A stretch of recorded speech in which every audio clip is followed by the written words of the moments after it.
I've had a few aha moments, like, oh, I love those, you know.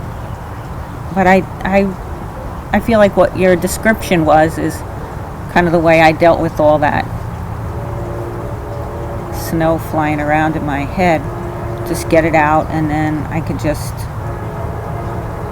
nap on it and see if I can come to some kind of calm place with it. Because when I'm notoriously bad at making decisions, like on the fly or like in the moment. I just can't settle down enough to really make out a good thought. Well, you've touched on one of my specialties. And guess why it's my specialty? Because up until now, I sucked at making decisions. And I have seen in the principles with making decisions that the decision does not come from the intellect. We think it comes from the intellect, but the decision comes from that wisdom that's in there, that's covered by thought, right?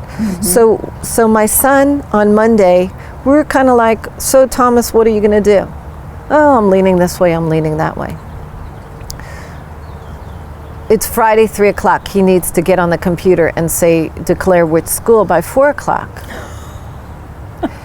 Now, each day I just kind of asked him, and I really did not think a decision needed to be made. And this is what happened. Throughout, from Monday to Friday, I allowed myself with the decision to be in the unknown, and I allowed for Thomas to be in the unknown.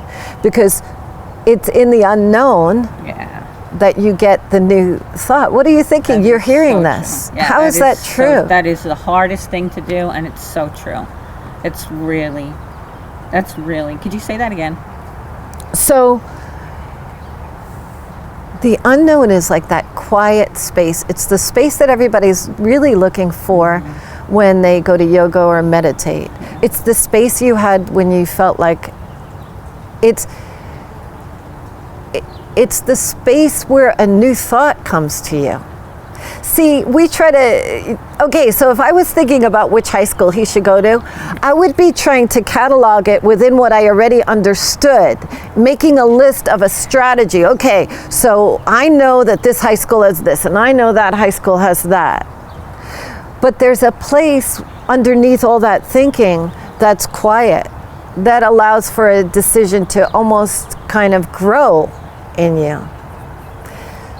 So it's 3 o'clock on Friday, and I say, let's go put it. What do you want to do? And he picks the high school, Carlsbad High School.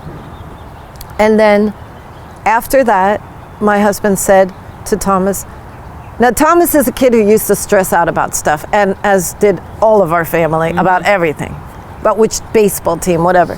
So my husband says to him, so Thomas, I bet that's a relief. And Thomas says, not really.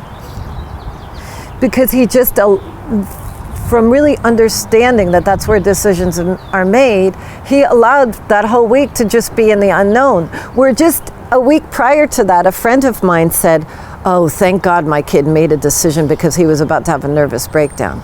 He couldn't eat, he couldn't do this, you know.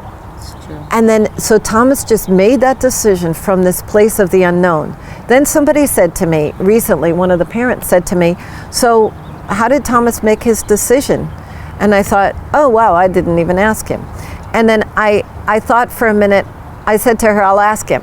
And then I realized, no, I'm not going to ask him, because then I'm going to put him back into that thinking mode of, how did I do this? When that's not the place that makes the decision. That's not the place that told you what to say to your daughter. Yeah, true. That's not the place that allows me to just listen and be with a client and talk about this wisdom.